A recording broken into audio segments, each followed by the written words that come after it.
High Speaker Zixtal stood before the ornate mirror in his private chamber aboard the Concordat flagship, adjusting the ceremonial robes he had worn for 17 first contact ceremonies.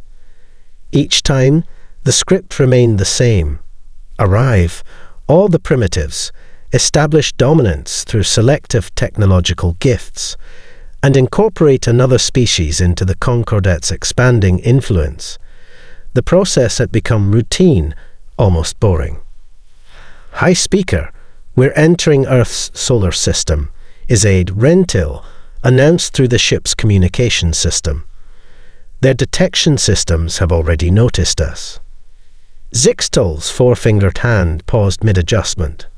Already, we're still beyond their theoretical detection range. He dismissed the thought quickly. Primitive species often got lucky with their crude instruments.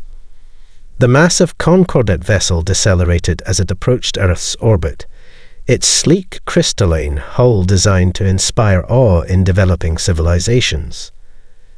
Zixtal had personally overseen modifications to enhance its visual impact. The first impression, he knew, was crucial for establishing the proper hierarchy. Sir, Rentil's voice carried an unusual note of concern. They're hailing us, in perfect galactic standard. Zixtal's secondary heart skipped a beat. Impossible. Their transmission technology shouldn't be capable of. He stopped as a holographic display materialized before him, showing a human female in what appeared to be formal diplomatic attire. Greetings, High Speaker Zixtal. Dr. Sarah Chen spoke with practiced ease, her pronunciation of his name flawless. Earth welcomes the Galactic Concordat. We've prepared landing coordinates for your diplomatic vessel at our United Earth Council headquarters in Singapore. Recovering quickly, Zixtal offered the practiced smile that had intimidated countless species before. Most impressive, Dr. Chen. Your species shows remarkable potential. We bring gifts of knowledge to help guide your development. How thoughtful, Chen interrupted smoothly. We've prepared some cultural exchanges as well. Though I should mention our defense grid is tracking your other 3 vessels currently holding position behind your moon. Standard protocol requires all diplomatic vessels to declare their support fleet. Zixtal's skin shifted from its usual azure to a pale blue. Those ships were running their most advanced cloaking technology. Even most Concordat member species couldn't detect them. The descent through Earth's atmosphere proceeded according to the provided coordinates, but nothing else followed the usual script. The humans had prepared a landing pad that perfectly accommodated their ship's specifications that were supposed to be classified. The greeting ceremony included representatives from every major Earth nation, all wearing translation devices that somehow interpreted Concordat subspecies dialects that weren't even included in the standard first contact package. As Zixtal presented the Concordat's gift of basic faster-than-light theory, he noticed Dr. Chen examining the data tablet with what looked suspiciously like amusement. She politely pointed out a calculation error in the 7th equation, an error he hadn't even noticed. A simple oversight, I'm sure, she said with that same knowing smile. We look forward to comparing notes on quantum field manipulation. Our own FTL research has hit some interesting obstacles that your experience might help illuminate. Standing there, surrounded by humans who acted far too comfortable in the presence of an advanced alien species, Zixtal felt an unfamiliar sensation, uncertainty.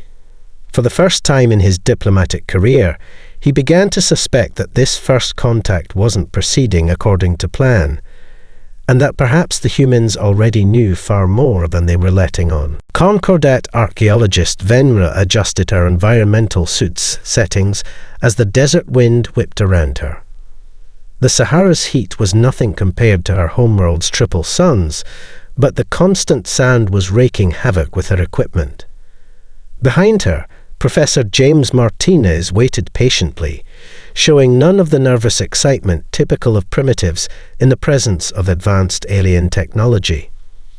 "These ruins," she said, calibrating her quantum dating scanner, "you say they predate your current civilization." "Oh, by quite a bit," Martinez replied casually, checking his tablet. "Though dating them has always been challenging." The scanner hummed to life, casting a pale blue light over the exposed structure.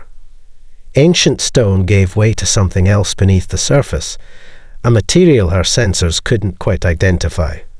Venra frowned at the readings. "This can't be correct." She tapped the scanner's display. "These patterns suggest controlled molecular arrangement. The timestamp reads." She stopped, her secondary eyelids fluttering rapidly. "That's impossible. The degradation patterns suggest an age of over 3 million years." Martinez peered over her shoulder, close enough that she could smell the strange mint on his breath. "Ah, yes. Quite the puzzle, isn't it? We found similar anomalies at sites in Antarctica, the Mariana Trench, and beneath the Gobi Desert. Why wasn't this reported to the Concordat immediately?" Venra demanded, her professional composure cracking. "This site alone violates dozens of assumptions about technological development patterns." "Bureau of Archaeological Preservation Protocols," Martinez said, shrugging. "We're quite strict about proper documentation.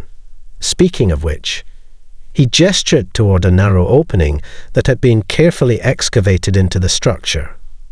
"Would you like to see inside?" The chamber beyond the entrance defied everything Venra knew about archaeological progression. The walls were seamless, constructed of a material that her most advanced scanners simply registered as unknown. Stranger still were the markings, not primitive scratches, but precise patterns that seemed to shift slightly when viewed from different angles. "Professor Martinez," she said slowly, "these symbols, they appear to be an early form of your current writing systems." "Do they?" He smiled, running his hand along one of the patterns. At his touch, a soft light pulsed through the wall, following his fingers like ripples in water. "How fascinating." Venra's communicator chimed urgently. Similar reports were flooding in from Concordat research teams worldwide. A site in Peru had revealed technology that predated known human civilization by millions of years. A facility discovered under the Pacific showed evidence of quantum engineering that rivaled current Concordat capabilities. "I don't understand," she whispered, more to herself than to Martinez. "Your species shouldn't be capable. These designs. Some of these look like crude versions of our own." "Perhaps," Martinez suggested, his voice carrying a weight she hadn't noticed before. "You're looking at it backward. Computer, research access, Protocol 7. The chamber came alive with holographic displays, showing star charts and technical diagrams that made Venra's scientific mind real.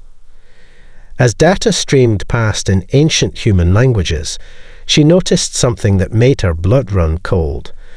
Many of the designs were not primitive versions of Concordat technology. They were the originals. Martinez watched her reaction with the patience of someone who had been waiting a very long time for this moment. "Now then," he said, "shall we discuss who really taught whom?" Colrem's laboratory aboard the Concordat science vessel hummed with energy as he ran the genetic analysis for the 17th time. Each result was identical, each one impossible. He stared at the floating holographic display of the human genome, his eyes fixed on patterns that shouldn't exist. "Computer, cross-reference with known evolutionary patterns of all documented species," he commanded, his voice hoarse from hours of continuous work. The display split, showing thousands of genetic histories from across the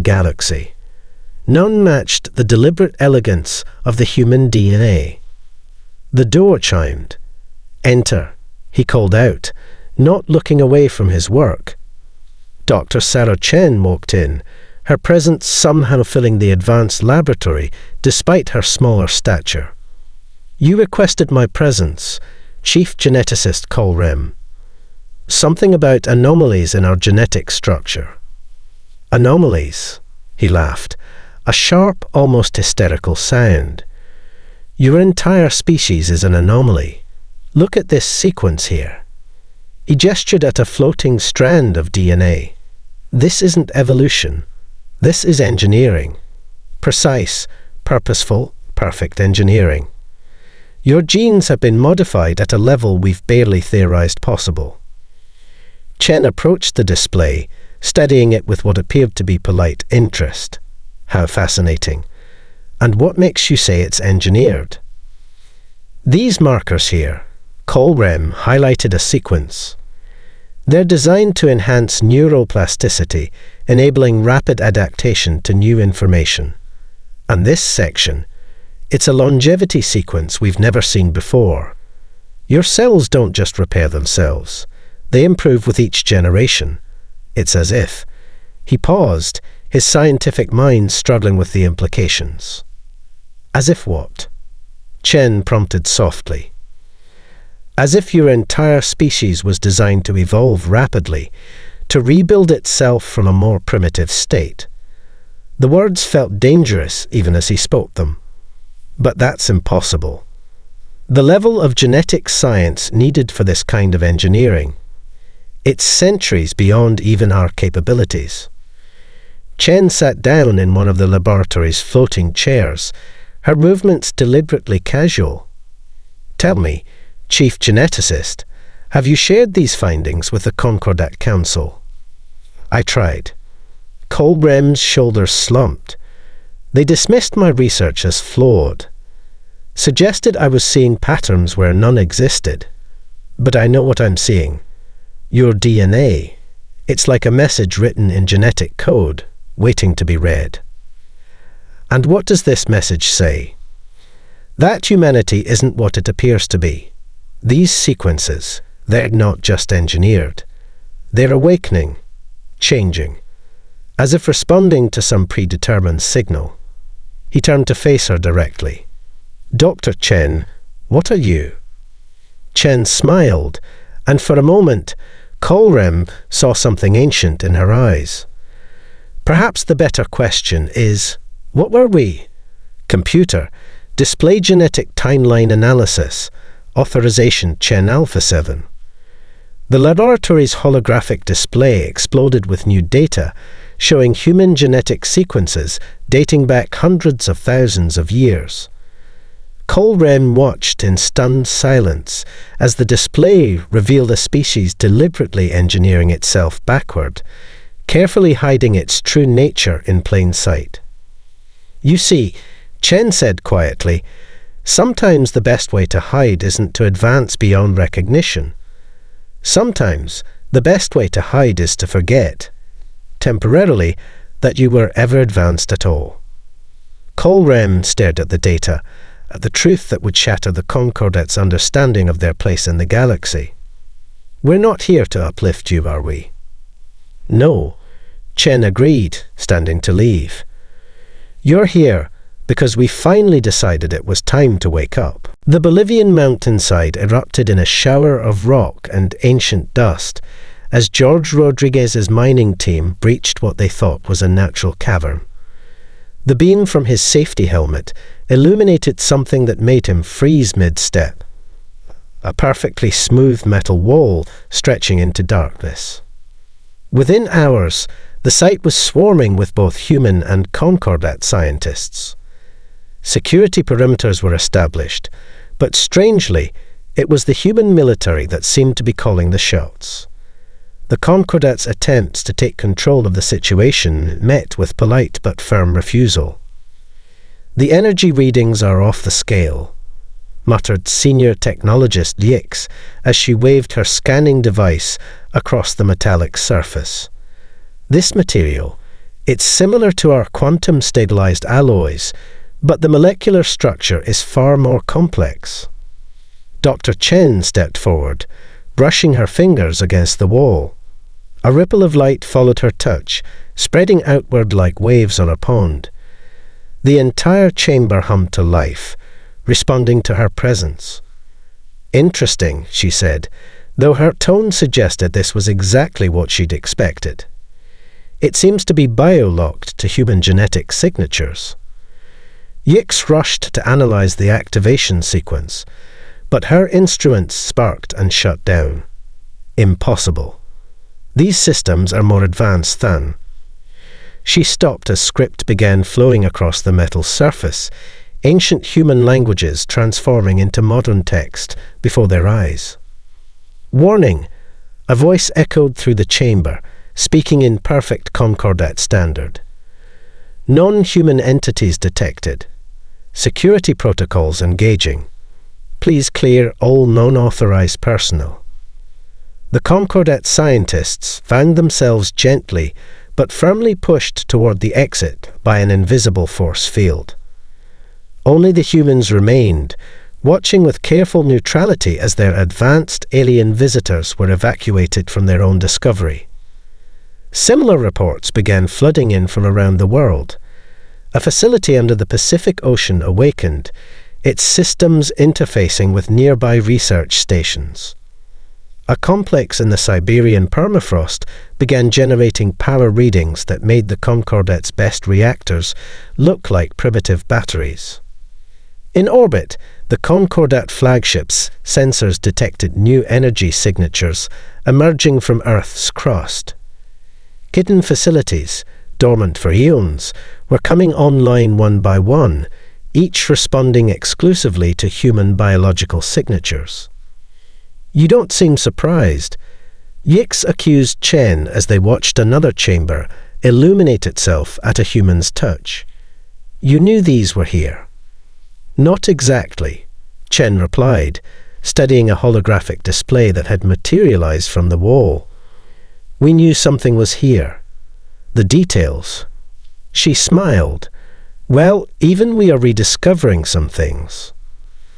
The chamber's systems continued to activate, revealing machinery that defied the Concordat's understanding of physics. In one corner, a device casually manipulated gravitational fields in ways their scientists had only theorized possible. Another wall housed what appeared to be a quantum computation array orders of magnitude more sophisticated than anything in the Concordat's arsenal. "This isn't a buried bunker," Yix realized, her voice trembling. "This is a seed. You planted these facilities, didn't you?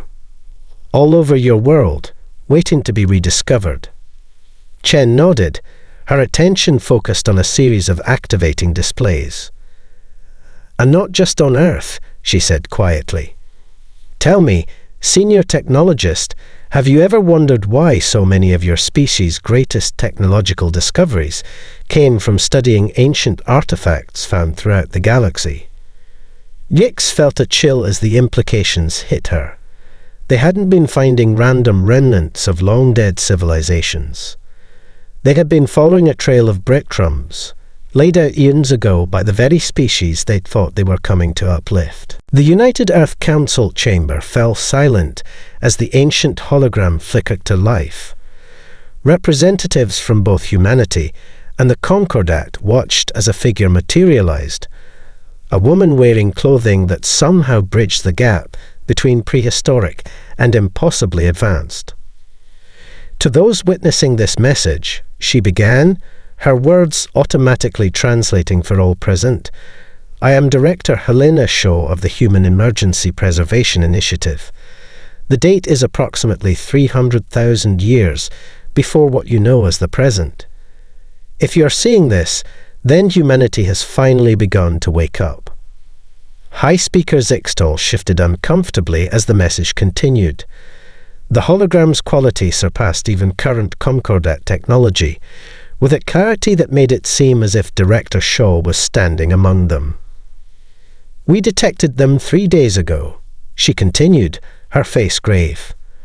"The Devourers, entities that move between galaxies, consuming advanced civilizations. Their pattern is simple. They target species that achieve certain technological thresholds, wiping them out completely. We tracked their path across 3 neighboring galaxies. The hologram expanded, showing the destruction of entire civilizations. Stars winked out of existence. Whole systems vanished. The Concordat representatives watched in horror as the recording showed levels of devastation beyond their comprehension. We had a choice. Shaw's voice carried the weight of impossible decisions. Fight and face certain extinction, or hide, not just our technology, but our very nature as an advanced species. We chose the latter, but with a twist that took generations to perfect. The display shifted to show complex genetic sequences and engineering diagrams. Dr. Chen stood up, her eyes fixed on the ancient plans that had shaped her entire species. Instead of simply going extinct or trying to hide our technology, we rewrote ourselves. The Human Emergency Preservation Initiative was a plan spanning millennia. We engineered our own species to regress, to restart from a primitive state. We buried our technology in secure facilities across not just Earth, but the entire galaxy. And we programmed these facilities to reawaken only when the time was right. Sixtol's aide whispered something in his ear, likely reporting more discoveries of human technology across Concordat space. The high speaker's skin had turned an almost white shade of blue. But we didn't just hide, Shaw continued, a slight smile forming. We scattered our knowledge, our technology, in fragments across the galaxy. We knew other species would rise, would find these pieces, would build their civilizations using our foundations. We became the myths, the mysterious precursors that every developing species whispers about. The hologram zoomed in on Shaw's face, her eyes seeming to meet each person in the room. To our descendants, I hope you understand why we chose this path.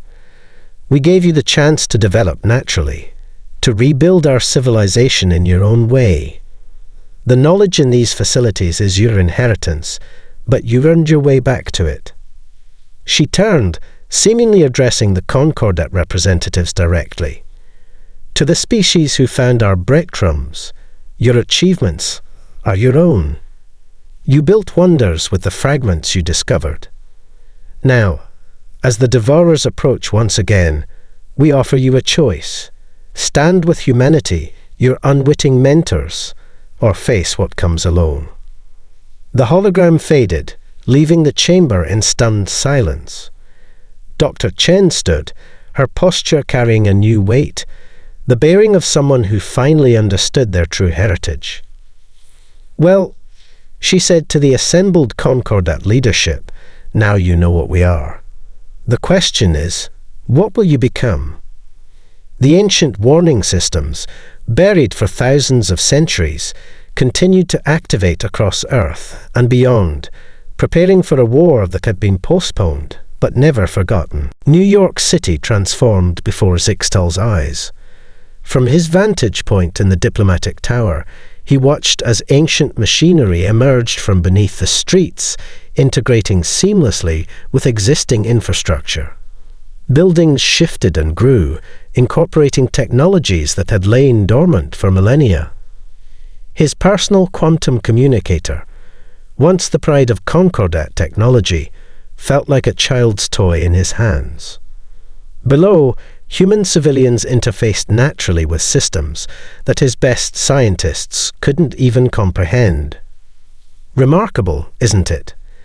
Dr. Chen appeared beside him, her presence no longer carrying the careful deference she'd once affected. How quickly it all comes back to us. Like riding a bicycle, as we say. Your people. Zixtal struggled to find words. They're adapting to these changes so easily, as if we were designed to. Chen smiled. We were. Our ancestors made sure our brains could handle the neural interfaces, that our bodies could process the biological upgrades. Everything you're seeing was planned centuries ago. A massive holographic display materialized above the city, showing similar transformations occurring worldwide. Singapore's quantum computing hub had expanded exponentially. Moscow's defense systems now incorporated temporal shielding. The African Union's space elevator was already reaching toward the stars.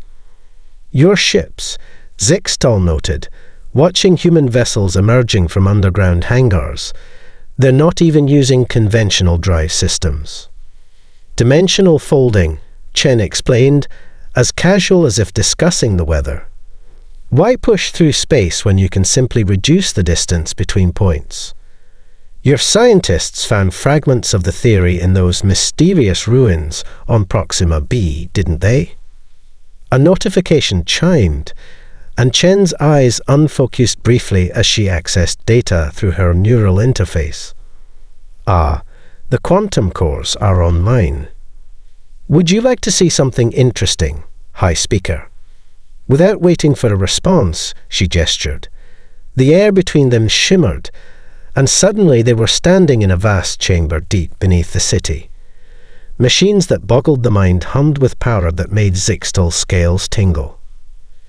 This is just one of thousands of such facilities worldwide, Chen said, walking between rows of technology that seemed to bend reality itself. Each contains not just technology but knowledge, history, art, the collective achievements of a civilization that chose to sleep rather than die. A group of humans worked at various stations, their movements sure and practiced, despite having only accessed this technology hours ago. Their neural interfaces glowed softly as they absorbed millennia of knowledge. You're not just reclaiming technology, Zixtal realized. You're remembering who you were. Who we are? Chen corrected. The sleeper is awakened, High Speaker, and we have much work to do before they arrive. Above them, through layers of rock and steel, Zixtal knew the city continued its metamorphosis. Human civilization wasn't just advancing, it was remembering, becoming what it had always been meant to be. The careful masquerade of a developing species fell away, revealing the ancient race that had shaped the galaxy from the shadows. The Conquerors Council is meeting in emergency session, he said quietly. Many are calling for immediate military action. Chen's laugh echoed through the chamber. With weapons reversed engineered from our own ancient technology, against the species that designed them, she shook her head. No, High Speaker, the time for such posturing is past. The real question is, when the Devourers come, will the Concordat stand with its teachers? The facility thrummed with power as another section activated, and Zixtal watched humanity take another step toward reclaiming their true place in the galaxy. The Concordat Emergency Council gathered in their grand orbital chamber, the massive viewing window offering a perfect view of Earth below. The planet glowed with new energy signatures as more ancient facilities activated. But it was the ships that held their attention. Sleek vessels of impossible design emerging from dimensional gates that shouldn't exist. This is unprecedented, Council member Vaxter declared, her tentacles writhing in agitation. They're deploying a fleet larger than the combined forces of the Concordat, using technology we barely understand. A human vessel demonstrated this point by folding space directly in front of their window. It appeared without any energy signature, without any warning, its design somehow both elegant and terrifying. Along its hull, scripts glowed in ancient human languages, the same scripts found on artifacts across 100 worlds. Junior Diplomat Krita rushed into the chamber, clutching data crystals. Councillors, you need to see this immediately. Her hands shook as she inserted the crystals into the central display. I was reviewing our foundational archives, our most basic technologies. the display filled with patents, designs, and discoveries that had built the Concordat civilization. Beside each, Krita overlaid images from newly activated human archives. The similarities were undeniable. "Our basic FTL design," she pointed, "reversed engineered from mysterious artifacts found on Delta Pavonis II. Our quantum communication technology, discovered in ruins on Proxima Centauri b, our very legal system." She paused, steadying herself. "The core principles of Concordat law match perfectly with fragments of ancient human governance systems." High Speaker Zixtal, watching from his position at the head of the council, felt the last pieces of his worldview crumble. "We built our entire civilization on their breadcrumbs." The chamber erupted in argument. Some councillors called for immediate military action, while others argued for diplomatic solutions. Their debate was interrupted by a new ship emerging from a dimensional fold, larger than any they'd seen before. Dr. Chen's hologram appeared in the center of the chamber. She no longer wore the simple diplomatic attire of before, but instead was clothed in what they now recognized as the uniform of humanity's ancient leadership. "Honored councillors," she began, her voice carrying new authority, "we understand this is difficult to accept. But right now, we don't have time for denial. The Devourer's approach, and we need to prepare." "Prepare," Vaxtar scoffed. "You've been lying to us since first contact. Why should we trust you now?" "Because," Chen smiled, "we've already trusted you. Every piece of technology you developed, every advancement you made. We left those clues knowing that one day we would need allies who understood our technology. We helped you grow into it naturally, instead of simply handing it to you." The display shifted to show new sensor data. Something massive was moving between the galaxies, something that defied conventional detection. "You have a choice," Chen continued. "Stand with us, using the technology you've mastered through your own merit, or face them alone. But know this, we didn't hide ourselves and guide your development over millennia just to abandon you now." Krita stepped forward, her junior status forgotten in the gravity of the moment. "The artifacts we found, they weren't just technology, were they? They were tests. You were teaching us, preparing us all along." "Yes," Chen nodded. "And now, if you're willing, we'd like to finish that education. The Devourers will be here soon, and there's much still to learn."